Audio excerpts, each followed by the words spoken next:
el sucesor de Newton.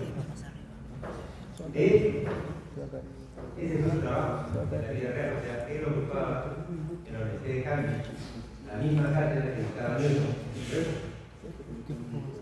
Y Hawking publicó este libro que se titula Sobre los hombros de los gigantes. Es un tributo a Newton, porque a Newton se le atribuye esa frase. En la frase completa lo siguiente. Newton decía, o dijo, si yo he logrado ver más allá de otros, ha sido porque estaba de pie sobre los hombros de gigantes. Esa es una bonita frase, porque Newton era considerado el mismo un gigante de la física. Y sin embargo tenía la humildad de reconocer que él había logrado lo que había logrado porque había avanzado sobre los otros gigantes verdaderos antes que él habían avanzado en conocimiento, en ciencia. Y para mí es un mensaje importante para todos ustedes, la bonita de esta vida. Encuentren su gigantes en lo que quieran hacer, en su deporte, en su carrera, en la especialidad que les guste, en el tema. Y gigante lo pueden encontrar bueno, en tiempo que era todo los libros. Ahora se dirán, bueno, ¿para qué los libros? Para eso está internet. Pero busquen en internet, en YouTube, en lo que quieran. Pero encuentren a los gigantes como gigantes y síganlo. ¿Y qué dicen?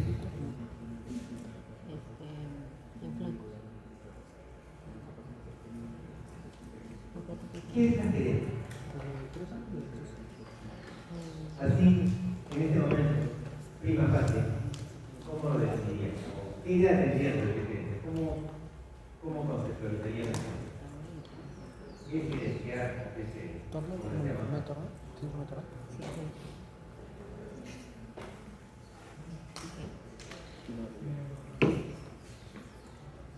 A ver. Sí. La capacidad de gestionar recursos por un fin por parte de un poquito tautológico, ¿no? Usted dice que la gerencia, capacidad de gerencia, entonces pensando dentro de tu definición del mismo verbo que está tratando de definir. Pero la evidencia es tal. La gerencia tiene que ver con recursos, con cómo hacer un mejor uso de recursos. Correcto. A ver, otra definición que comprende. ¿Cuál es tu nombre? Fernando. A ver, otra definición o idea que complementa de Fernando.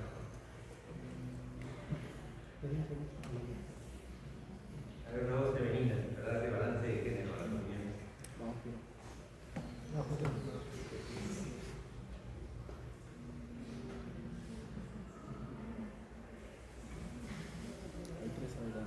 Ya está bien, ahí usted.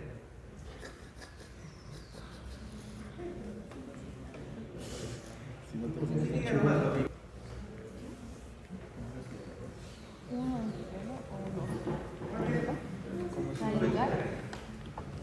No sé, ¿cómo Verán, ¿han ubicado verán? Ahí. Aprovechen su fin de semana largo. ¿Para qué existió Verán hace 5.000 años? Igual, para que se construyan cosas. Imagínense, traten de imaginarse las habilidades de gestión, de gerencia y de administración que se requieren para hacer algo así. ¿Cuánta gente habrá tenido que trabajar para hacer esto? ¿Durante cuánto tiempo? ¿Cómo se les alimentaba para que les trabajaba? Es decir, este tipo de. Así no había nada de esto. Cuando pensamos en cuándo se empezó a entender o comprender la administración, generalmente hemos encontrado libros o restos que nos digan aquí está transportado. Yo trato de tratar este tipo de cosas. Así que pienso que esto es parte de su vida también. Lao Tse es un personaje, algunos dicen que es mítico, pero otros dicen que simplemente es un filósofo. Vivió más o menos en el siglo VI a IV antes de Cristo en China. Mira lo que decía, él escribía sobre liderazgo y lo teórico de liderazgo. No solo de liderazgo, también el liderazgo es parte de sistemas diferentes. A ver, algún bilingüe que nos lea eso. Bilingüe. A ver. ¿Qué es Bari? Dilo.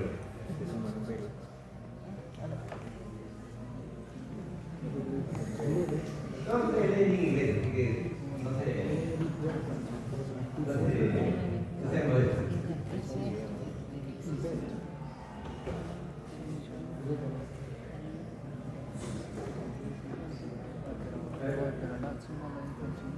Dice su.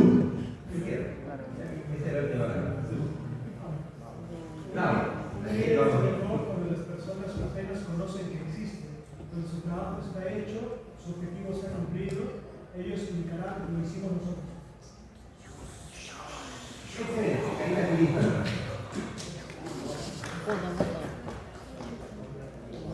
¿Qué les parece?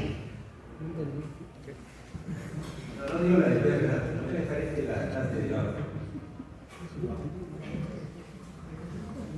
¿Están de acuerdo, en desacuerdo? Ni a favor ni en contra, sino todo lo contrario. Miren, ese tipo de liderazgo es una cosa desafiante, difícil de hacer, pero valiosa, si uno la considera en términos finales.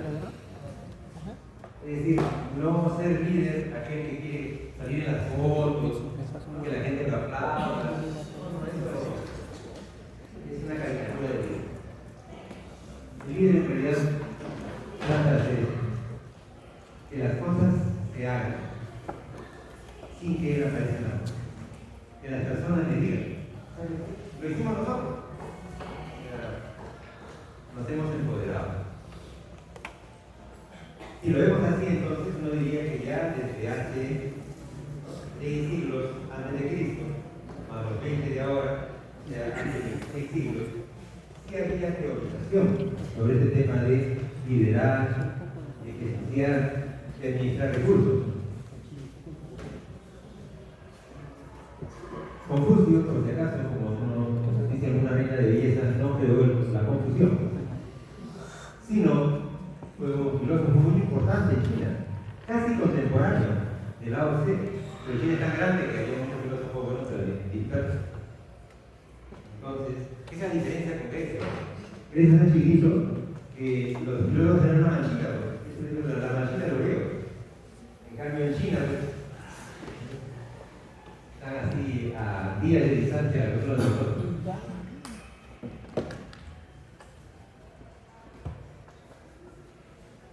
No hace falta saber. ¿Qué les parece? ¿Qué piensan de lo que dice Confucio? ¿Te aparece la base?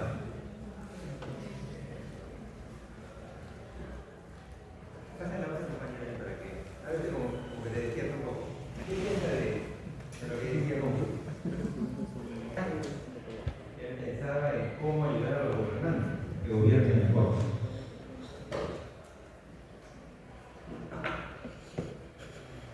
Lamentablemente, mucha de esta literatura que yo les traigo, tan antigua, no es reconocida como literatura gerencial. Para muchos, la administración moderna nace con los llamados padres, uno de los cuales es este, Taylor, cuyo nombre es Frederick Winslow Taylor, norteamericano, nacido en fines del siglo XIX y inicio del siglo XX. Escribió este libro de Los principios de la administración científica, publicado en 1916. Casi en la misma época, pero en Francia, se publica este otro libro, que se llama Administración Industrial General, por Jules Darby Fayol. Entonces, cuando ustedes escuchan la frase Taylor y Fayol, esa es una frase, es un constructo, un artificio. Taylor y Fayol, hasta donde se sabe, no se conocieron, no trabajaban juntos, no fueron como Cervantes y Florentino o algo así que hacían cosas juntos.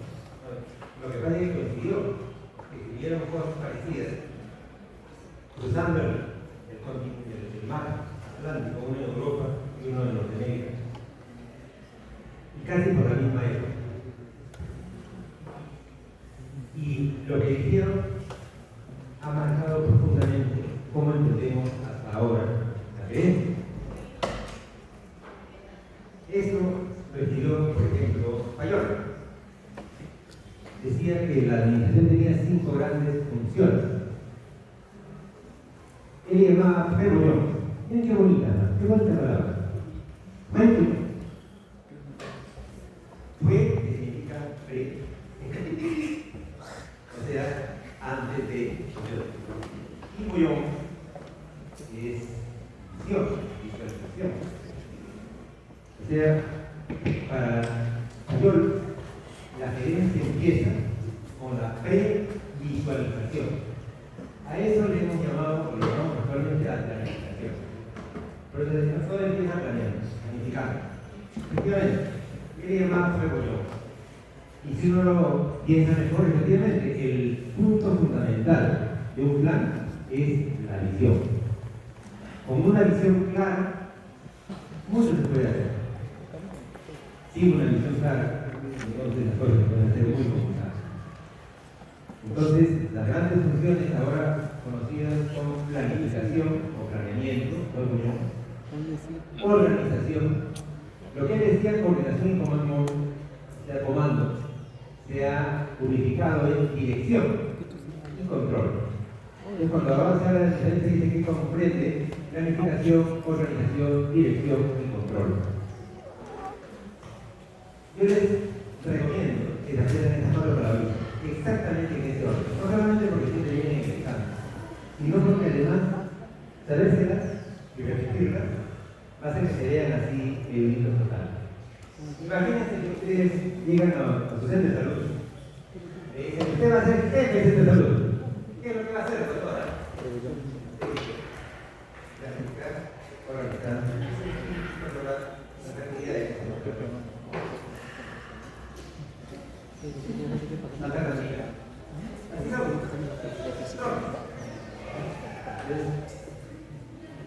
tomen ustedes cualquier manual de organización y vean ahí, funciones de director.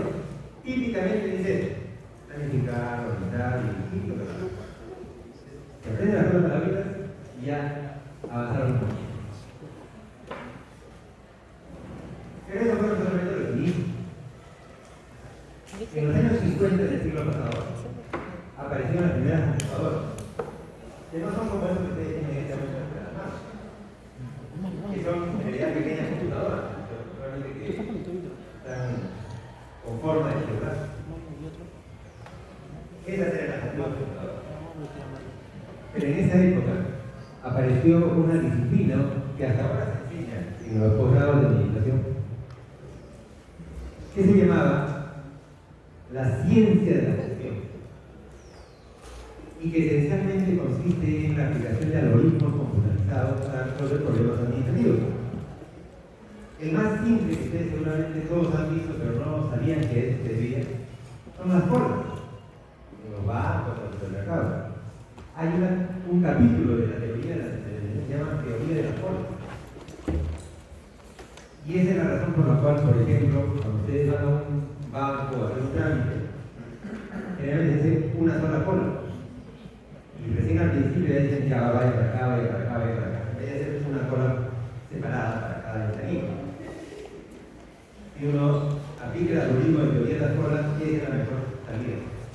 Porque pone en pool la ineficiencia de cada ventanilla y de esa manera hace que el tránsito sea más fluido.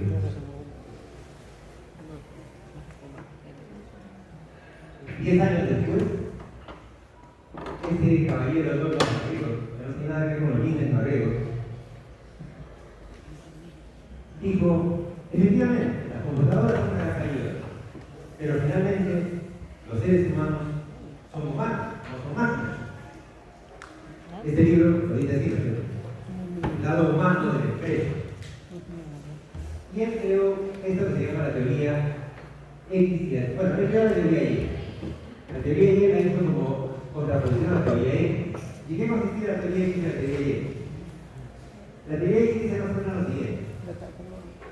Los seres humanos son por naturaleza ociosos. Si uno no los controla cuidadosamente, no van a hacer el trabajo. En todo hay que controlarlo. Hay que hacer que marquen la entrada, que marquen la salida, que digan que están acá, que digan que están allá, etc. Eso es teoría. McGregor decía, yo pienso que no es así.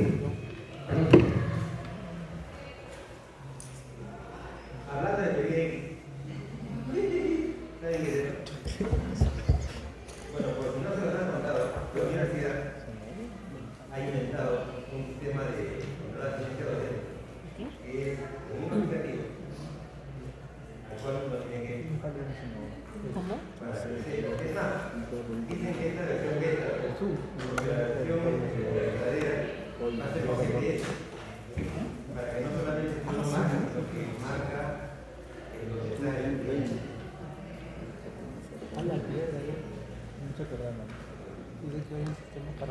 Entonces, ¿qué decía McGregor? En realidad, esa teoría hay que ser aplicada como un palito. O sea, la gente hay que castigarla para que haga las cosas. Él decía que en realidad no debería ser así. Si la persona se le motiva, se le explica y se compromete con algo, lo va a hacer increíble. Lo va a hacer porque siente que es lo adecuado, que al hacerlo crece. Y entonces, a partir de McGregor, se trabaja mucho el tema de la motivación. Él y otros autores, como parte importante de la creencia, no solamente el control, sino la motivación y el compromiso. Quizás no nos escuchen más adelante hablar de este caballero de Draco, que vivió casi exactamente un siglo, casi exactamente el siglo XX. Considerado, he leído bastante libros de Draco. Y hay algo que es lo que más me sorprende. Dos cosas me sorprenden de Draco. Lo primero es su erudición. Un tipo con una visión muy amplia, documentado al mismo. Y lo segundo, su autorrealización. Lean ustedes cualquier artículo de Draco. Es más o menos así. Se acaba de publicar que estamos en la época de la tecnología. Pero eso yo ya lo había previsto, porque en mi libro de 1977 dije lo siguiente. La cita de mí. Y no solamente eso, sino que en otro libro de 1938 yo ya también lo había anticipado. Es que, o sea, todos sus libros son una cita así misma. Por supuesto, para poder hacer eso, hay que haber escrito un montón para ponerse el lujo de escribir. Si quieren llegar a hacer unos trajes, ya vayan empezando. McGregor habló de teoría X y la teoría Y. Pero por supuesto, de ahí que venía la Z. Entonces, hábilmente, Shinichi, aunque Ouchi era de padres japoneses, pero él mismo era hawaiano, como la roca. La roca es hawaiana, ¿no la han visto bailar? Claro. Entonces, ¿cómo se llama la roca? Hasta es hawaiano. Ouchi también era hawaiano. Y entonces, Ouchi dijo lo siguiente, fíjense, ojalá. Él dijo, efectivamente, McGregor tenía en parte razón. Porque las personas, cuando están motivadas, son mucho más eficaces trabajando motivadas que trabajando obligadas. Pero, le dice el aporte de Ouchi, esa motivación es individual. Se refiere a hablar con cada uno de los trabajadores, de los compañeros para motivarlos. La motivación es colectiva. Es decir, las personas hacen las cosas con más facilidad cuando ven que los demás compañeros lo están haciendo también. Entonces la teoría Z apunta por ese lado. Por el lado de lo que hay que hacer es crear condiciones para que sea la propia presión de pares la que motive al personal.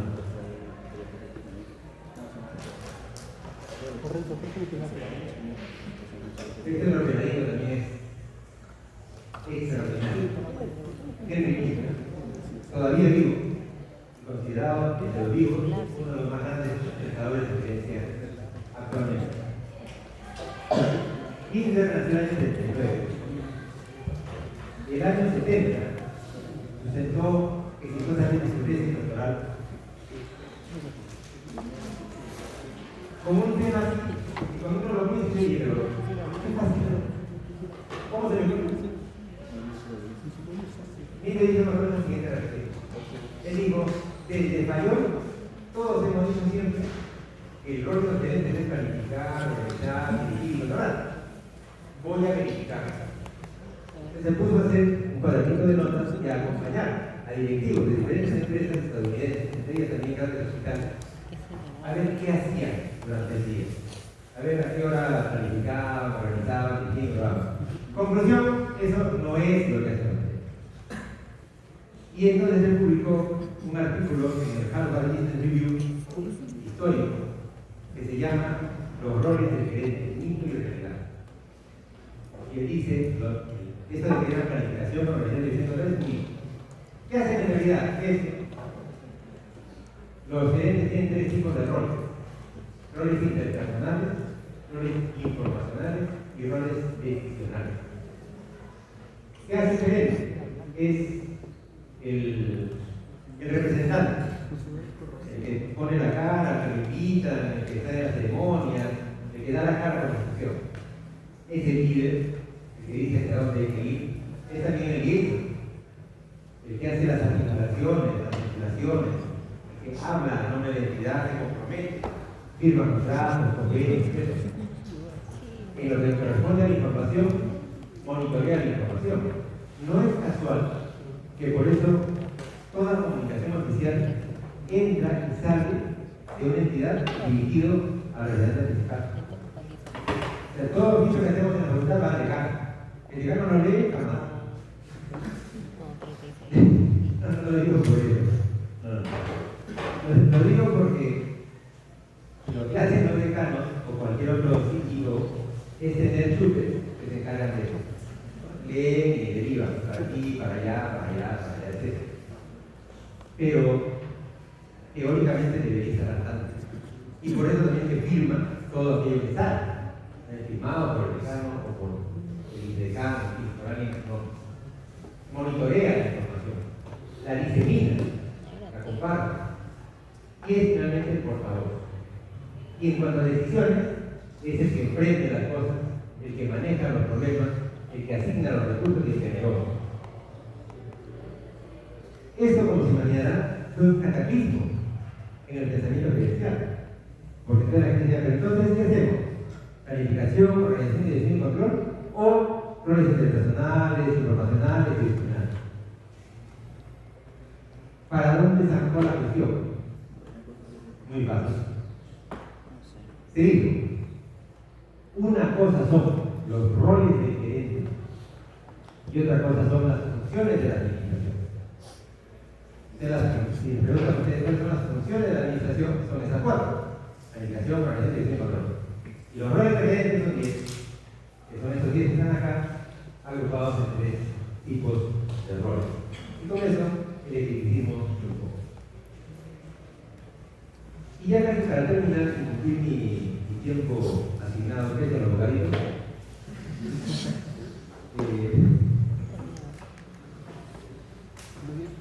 Miren, yo diría que todo lo que hemos conversado, incluida la tesis de Ingler, que fue publicada en el año 70, ya es, digamos, pasado.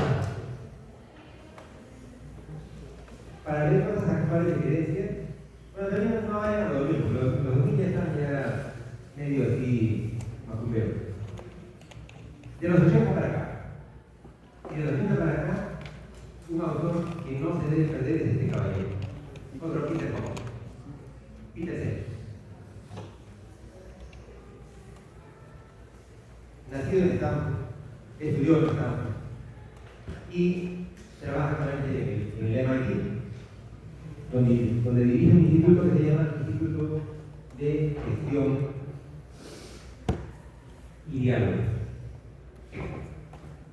Y él tiene un libro hermoso, difícil de leer, pero hermoso, que se llama La Quinta Disciplina. Ya en algún otro momento podremos conversar un poquito más de este tema, pero si pueden, revisen. Para mí, la prueba de que una disciplina está madura es que haya producción científica al respecto, porque hay revistas especializadas. Y estas son algunas revistas en salud. Hay toneladas. Entonces, cuando ustedes quieran revisar el tema, pueden revisar cualquiera de estas publicaciones y muchas otras que hay realmente mucha investigación sobre gestión y gerencia en salud. Y para no quedar atrás y producir aunque sea un pequeño opúsculo, yo publiqué con Luchito Robles, lo deben conocer, en el Ministerio de la Medicina. Escribimos el año 2000 un libro que se llama Planeamiento de Estrategia en Gerencia, que se agotó. Se agotaron los autores, no. Se agotaron los libros.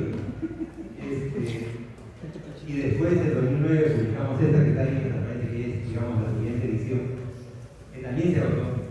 Pero se consigue en versión pirata. Más bien, por favor, si alguien la consigue en versión pirata, me la pasa. Porque el otro día quise tener la versión pirata, pero me decían, no, usted tiene que registrarse acá y ya me molesté. Y dije, pero si es mi libro, ¿cómo voy a registrar para ya. Pero sí, ambas ediciones están circulando en versión pirata, lo cual me parece un homenaje, en realidad. Porque ya se agotó la versión impresa. Y alguna vez nos hemos preguntado con muchos si diríamos la tercera edición. Ya toca, porque la primera fue en 2000, la otra en 2009, 2019 ya se nos pasó la hora también. Ya se una tercera, pero ¿saben por qué lo hice? Me voy a contar. Con eso ya cierro la clase. Se acabó el tema.